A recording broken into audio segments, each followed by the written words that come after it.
because of the promise I've made them over the course of the 2 other movies, it has created this movement that said, we need to know how it ends.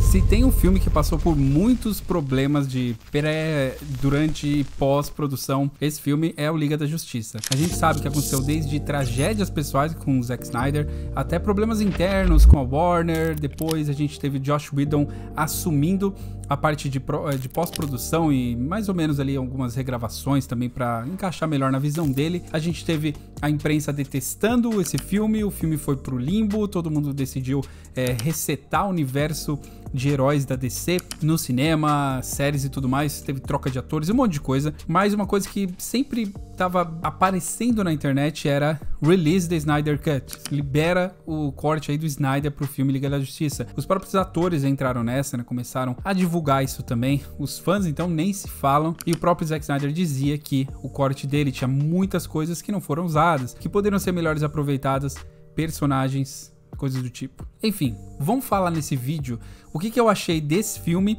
e também o porquê ele é melhor do que o outro. Mas vamos focar um pouquinho na edição, um pouquinho na parte que eu entendo mais, que eu trabalho com isso e posso opinar um pouco, colocar aqui a minha visão em cima disso e por que eu gostei e por que talvez você tenha gostado mais do que o filme anterior. Alguns pontos muito legais, até porque é difícil a gente ter um filme que possa ser comparado com ele mesmo. Isso não existe muito, né, hoje em dia. Você ter 2 filmes que na verdade são o mesmo filme, diretores diferentes, jeitos de contar diferentes, narrativas e artifícios narrativos bem interessantes e diferentes também. Então, vamos falar um pouco desse filme, eu espero que você goste. Esse vídeo deu muito trabalho pra fazer, então, cara, eu peço, por favor, dá um like, compartilha esse vídeo, se você é novo, se inscreve no canal, mas compartilha com o máximo de pessoas possíveis pra eu continuar fazendo conteúdo como esse aqui, como esse vídeo, que dá um trabalho de pesquisa, de edição. Vamos lá, então, falar do Liga da Justiça Snyder Cut.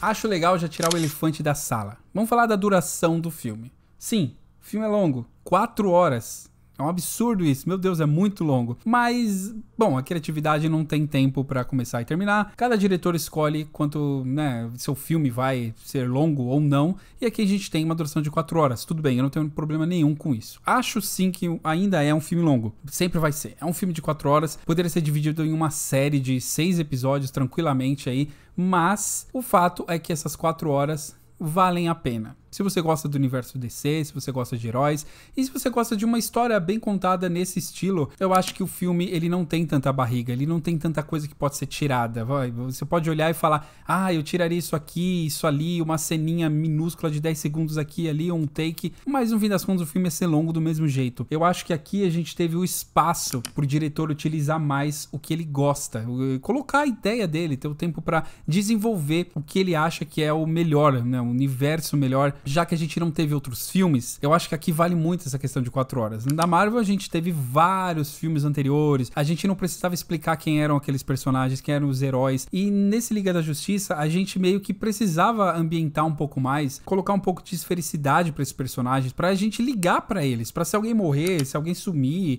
se o pai de alguém ou a mãe de alguém acontecer uma coisa com eles, a gente se importar. E no outro Liga da Justiça a gente meio que não tava nem aí pro que tava acontecendo. O próprio vilão mesmo, o Steppenwolf, lá chegava e você fala, cara, não tô nem aí pra esse cara, entendeu? É um cara vazio. E aqui a gente tem até esse personagem um pouquinho mais de background.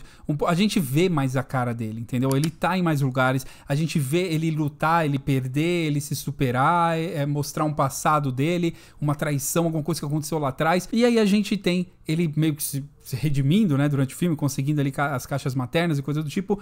Então a gente meio que tem um arco desse vilão que vai acontecendo, que é justamente uma coisa boa no Thanos da Marvel, que foi um vilão muito bom, muito bem aproveitado, muito bem feito, construído. Aqui a gente já tem isso. O próprio Darkseid, que aparece muito pouco ali, aqui e ali, a gente tem que meio que uma preparação para isso, um contexto, a história das Amazonas, a gente tem os arcos separados. E outra coisa muito legal é a questão dos títulos, né, dos capítulos, como se fosse um livro, como se fosse uma série, que por um lado ela ajuda a andar com a história e também quebrar a história. A gente meio que tem vários três atos, né, dentro desses capítulos. A gente tem um problema, uma inserção, um crescimento de história e depois um alívio e uma conclusão mais ou menos daquilo, e aí continua no próximo capítulo, gerando consequências, e assim vai até o epílogo, até o final.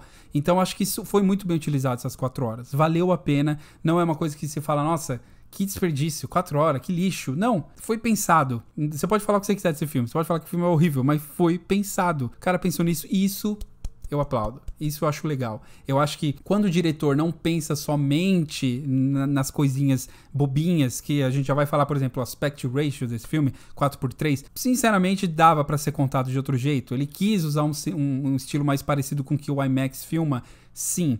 Mas eles usam as black bars ali até na hora de gravar. Eu já vi isso acontecendo com câmeras RED, que não é um IMAX, mas também tem a opção de você usar as black bars ali pra filmar. Coisa tipo, acontece, mas beleza, passa desapercebido. O fato é que o tempo foi bem utilizado e eu acho que é um ponto muito positivo. Poderia ser muito negativo, mas acaba sendo muito positivo do filme.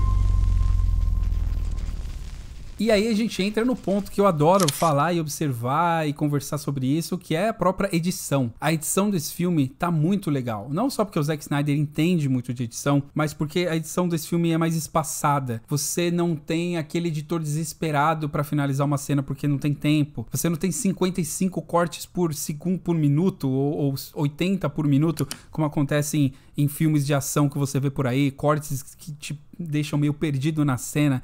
Esse filme, ele usa slow motion pra caramba, que o Zack Snyder adora. E tem pra caramba e vai, e dá tempo. Essa questão de ter o tempo ajuda até nessa edição. Então você consegue ter mais reação do personagem, mais feições diferentes, usar um close-up diferente, usar um ângulo diferente, que a gente chama de coverage na filmagem, né? Cobertura. Você ter mais ângulos, você ter mais espaço, você ter mais cutaways que você utiliza, que cutaways é como se fosse a ambientação mesmo da cena, mostrar pedaços da cena, mostrar pedaços da locação que você não viu no outro filme, entendeu? Pra ambientar, pra gente sentir naquele lugar. Então você tem uma ambientação boa, um B-roll sendo usado, né? Um objeto aparecendo. Quando o ator vai embora, ele não simplesmente vai embora e a gente é cortado para outro lugar. Tem um tempo de respiro. A edição, ela tem características interessantes que fazem a gente imergir mais no filme, que é o corte em L, o corte em J, quando a gente começa o som antes, quando o som ele continua para depois, para outra cena. Isso a gente tem de monte nesse filme e de uma forma bem tranquila. Então, como editor, foi gostoso assistir esse filme e sentir que foi um trabalho de edição que deve ter sido, óbvio, muito pesado, que é um filme de 4 horas, mas com tempo, né, 3 anos aí pra ser feito, sei lá, o editor conseguiu ter tempo pra fazer as coisas. Ele falou, não, vamos deixar essa afeição aqui mais um tempo, vamos deixar essa reação do ator 1 segundo a mais, porque isso vai dar mais peso pra uma atitude do cara depois. Vamos deixar essa fala assim interrompida por alguma coisa e depois ela volta novamente, pra gente ter um pouco mais de contexto do que tá acontecendo, do meio que eles estão, da cidade, de onde eles, né, o que tá acontecendo aqui. E cara, isso não tem preço pro editor. É óbvio que você tem que saber trabalhar com menos, e eles sabem trabalhar com menos, eles fazem filmes curtos de 1h30, 2 horas, mas esse filme teve tempo e é gostoso ver um filme assim, sabe? Mesmo que você não seja muito fã da DC ou coisa do tipo, é de se aplaudir novamente que eles tiveram tempo pra fazer as coisas e eles permitiram um filme de 4 horas, cara. Isso não me entra na cabeça. Nunca vai me entrar na cabeça que uma empresa que pensa só em dinheiro e blockbuster vai deixar um cara fazer um filme de 4 horas. Isso tá. E aí a gente tem vários conflitos sendo trabalhados aqui de uma forma muito boa. A gente tem a parte da Lois Lane, da mãe do Clark Kent, né, do Superman. A gente tem o Batman, a parte dos pesadelos ali falando um pouco do, né, o contexto do porquê ele tá querendo juntar todo mundo é bem mais espaçado. O Aquaman, vamos conhecer um pouco mais onde ele vive, vamos conhecer um pouco mais da galera, mesmo que não seja muito assim, mas a gente tem um pouquinho mais. O William Dafoe aparecendo lá com aquele cabelão solto da hora, entendeu? É legal isso, você ter os seus personagens queridos ali na tela sendo aprofundados. Você conhece muito mais o Cyborg, cara. O Cyborg tem, assim, um background maravilhoso nesse filme. É um personagem que a gente se importa com ele no decorrer do filme. Lá na frente, quando a gente tem a perda do pai dele, a gente se importa com isso. A gente já viu o background, a gente viu o que aconteceu, por que o pai dele não tava lá e muito mais. Mesmo que outro filme tenha usado muita coisa também, você não teve tempo, você não teve abordagem pra você chegar aqui no meio do filme, no final do filme e se importar com a vitória deles. Porque não tiveram filmes anteriores. Homem de Ferro teve 3, 4 Vingadores, entendeu? Então você tem toda aquela abordagem, você conhece tudo, você sabe quem ele namorou, quem ele ficou, quem ele casou, se ele teve filho, esse não, você não teve tempo. Então eu gostei muito disso. A gente tem vários núcleos e essa questão de tempo, a edição bem feita, soube separar. A coisa dos capítulos também ajudam muito isso, porque aí você seta, ó, acabou aqui, pum, vamos pra cá, pá, aqui é outra coisa. Mexe daqui, terminou aqui, pá, vamos pra cá, aqui é outra coisa. E aí lá atrás vai se formando uma tensão muito maior que vai se desencadear lá na frente. Então parabéns aí também à edição, eu gostei muito nesse sentido.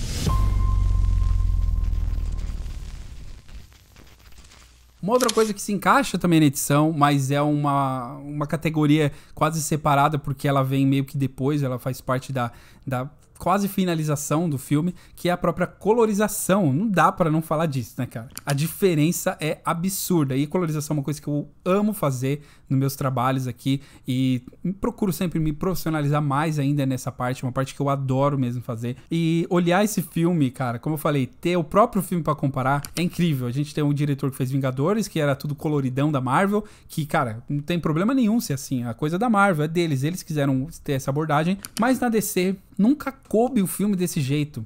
Quando a gente assistiu Liga da Justiça, a gente ficou meio tipo, cara, tá estranho, não... Ficou coloridinho, não tem sentido com o que eles plantaram lá atrás. Desde o Batman do Nolan, que nem tem a ver com esse universo, não é a característica dele. É difícil você mudar isso do nada. E aí eles mudaram isso, tentaram mexer em Esquadrão Suicida na pós, ou coisa do tipo. Mas tem uma coisa muito importante falar da edição, não só na edição, na captação. A luz que é o que faz o vídeo existir, a foto existir, é a luz. E quando você usa uma luz mais agressiva, mais dura, com mais sombras, quando você decide por esse estilo visual mesmo, essa estética, você tá abrindo mão de algumas coisas. Por exemplo, de deixar o filme colorido e alegre depois, porque não tem como. Você pode até perceber no próprio filme da Liga da Justiça antigo, primeiro do Joss Whedon, que tem alguns momentos que a pele dele está um pouco oversaturated, assim, sabe? Oversaturada, muito saturada, ou eles tentam puxar a sombra um pouco mais pra cima e você vê que a pele tem um tom esquisito, não é aquele tom uniforme. Parece que não conseguiram comprimir as cores depois pra ficar bonitinho visualmente. Então você percebe que teve um trabalho um pouco árduo para trazer informações que eles não quiseram captar, ou que a câmera quase não captou, só captou porque são câmeras de cinema que filmam em RAW, em log, né, um perfil lavado, que é exatamente isso que eu ia falar. Esse perfil de cor te dá a possibilidade de brincar com cores.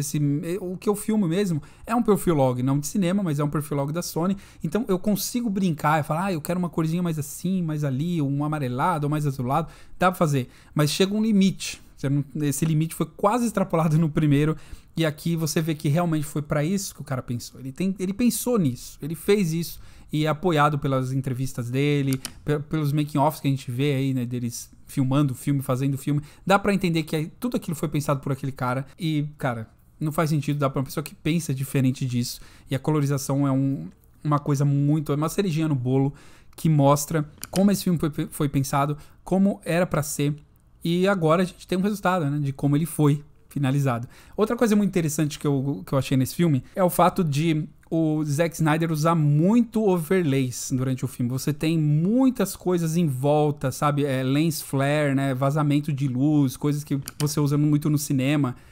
Mas é bem usado aqui, até pelo aspect ratio, né? Que eu falei que é a razão do aspecto ali da câmera, né, filmada em 4x3, é essa questão também de você direcionar o olho da pessoa, entendeu? Você não tá com a tela muito wide pra você fazer isso aqui quando você assiste. Ela tá assim, então você consegue olhar assim. Então, foi meio intencional. As entrevistas dele até dizem que ele queria uma coisa mais vertical do herói, de você olhar assim e não horizontal, né, pra você ficar olhando assim. E ele direciona isso intencionalmente também na pós, quando ou ele corta, né, cropa mesmo, ou quando ele usa overlays de luzes em volta, fechando um pouco mais a tela, vinhetas também, deixando mais escuro nas bordas para você olhar mais ainda pro centro, pro que tá acontecendo. E aí é uma visão interessante de diretor, de editor, que eu acho que vale a pena também citar nessa análise da edição do filme, que é muito legal de se fazer, de conversar também. E bom, não podemos deixar de falar também do coração desse filme, da alma desse filme, que, cara, diferente de Batman vs Superman e de alguns outros filmes da DC, que eu não gostei muito, até gostei de algumas coisas, mas não gostei muito, esse filme, ele tem coração. Esse filme, ele tem a cara do Zack Snyder, ele tem sentimento. Você consegue sentir, porque o cara pensou em tudo. Todo momento que a Mulher Maravilha aparece no filme, tem a música dela. O Batman tem uma trilha, um estilo, a filmagem é dele. O Superman também, é contra-plongé, olha pra cima, o Deus, o cara... Sabe, câmera super lenta parando com o herói no horizonte, com o sol lá atrás. Tudo foi tão bem pensado. Esse cara, acho que ficou remoendo a derrota que ele teve, entre aspas, né?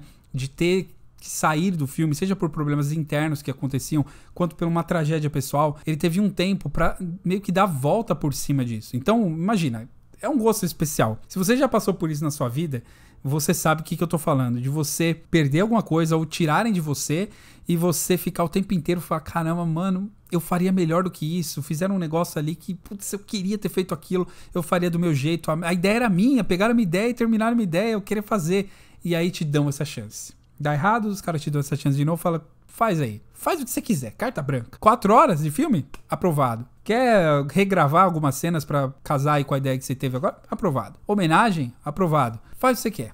Superman preto ali, faz o que você quer. Cara, tem coração esse filme. Dá pra sentir na trilha sonora, dá pra sentir na ação, dá pra sentir na direção. Então eu acho que é um ponto muito bom pro Snyder e que vale nessa análise também, porque vai se refletir em tudo. Vai se refletir na edição, na pós, na finalização e no que a gente vê no final. É um filme que realmente tem coração e deu certo, né? E assim, tem que dar o braço a torcer, mesmo que você não curta muito Snyder ou coisa do tipo, que é um trabalho memorável dele, seja pela questão de conseguir convencer os caras a ter um filme de 4 horas ou por qualquer outro motivo. E chegamos aqui na conclusão. O que dá pra tirar de lição desse filme? Primeiro, a melhor coisa que deve ter acontecido foi o filme do Joss Whedon ter sido lançado. Porque eu acho que se esse filme não tivesse sido lançado lá em 2018, se eu não me engano, né? Se não tivesse sido lançado, a gente não teria esse filme como ele é hoje. Eu acho que o Zack Snyder teria pego mais leve com algumas coisas, o filme não seria nesse estilo todo particular dele e com algumas cenas de pós ali no final e tal. Eu acho que seria um pouco diferente. E essa questão de tempo, de ter um outro filme que não foi dele, ele querer se provar pra todo mundo, ajudou a criar o filme que é hoje. Então, acabou que nesse quesito, né, não vou falar de coisas pessoais dele, porque com certeza isso não tem nem o que falar, né, tragédias pessoais e depressão, coisa do tipo, não foi legal. Mas em produto, né, no produto final que a gente tem na tela, foi até bom ter um outro que não deu certo, né, ou que acontecesse alguma coisa pra ele conseguir dar a volta por cima. E essa é sim a volta por cima de Zack Snyder, que conseguiu até me convencer de que eu nunca fui muito fã, assim, de algumas coisas que ele fazia, sei que é um cara competente, mas me mostrou realmente, fala, cara, o Snyder Cut existia mesmo, diziam que não existia, existia, tava vivo, mais vivo do que nunca, e aconteceu. Não é que foi melhor? Bom, galera, foi isso que eu achei do filme a Liga da Justiça de Snyder Cut, o corte do diretor. Eu espero que vocês tenham gostado desse tipo de vídeo que eu fiz. Eu pretendo trazer mais vídeos assim de análise mais aprofundada, de conversa, dizer o que eu gosto, o que eu não gosto, de uma forma bem honesta, bem direto com a câmera. Eu me sinto bem falando assim. Eu não preciso ficar pensando no pró e contra e coisa do tipo, eu só falo pra câmera. Então, cara, compartilha esse vídeo se você gostou, pros seus amigos, pra sua família, pra todo mundo que gostou do Snyder Cut, ou até que não gostou, fala, olha só aqui, esse cara falou da edição, dá uma olhada aqui o que você acha disso, tem um amigo editor também, manda pra ele, fala, olha aqui, ó, que legal, edição, comenta aí se você também é editor, se você gosta, ou se você não gosta, mas gostou do vídeo, sei lá, comenta aí, segue nas redes sociais também, deixa o like, se inscreve se é novo aqui, aquela coisa toda, e eu te vejo no próximo Café Nerd. To be supported is an incredible thing, you know, and especially supported by this incredible fan base. They've really taken the movie to heart, and so there is something really satisfying and fun for me bringing these amazing fans a movie that they wanted to see.